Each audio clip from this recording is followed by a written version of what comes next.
Emily had always dreamed of being on a big stage, but she felt stuck in her small world. She had no money, no connections, and no special talents that could help her break into the world of entertainment.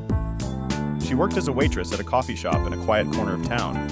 The job wasn't glamorous, but it paid the bills.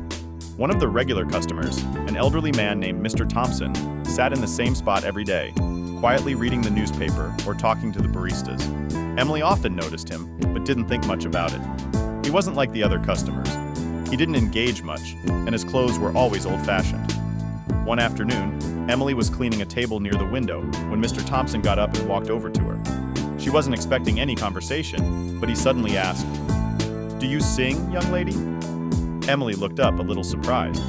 She laughed awkwardly, unsure if he was joking. "Me? Well, I can sing in the kitchen just to keep the food from burning," she said, trying to make light of it. He didn't smile, though. Instead, he gave her a serious look and said, "You should sing in front of an audience. I can help you. I can make you famous, if you want."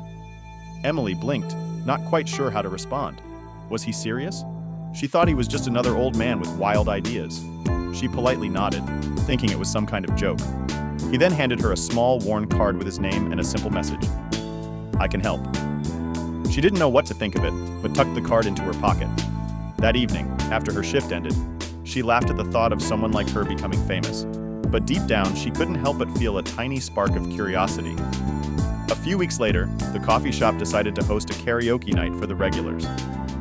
Emily had never really thought of singing in public, but she was curious to see what the atmosphere would be like.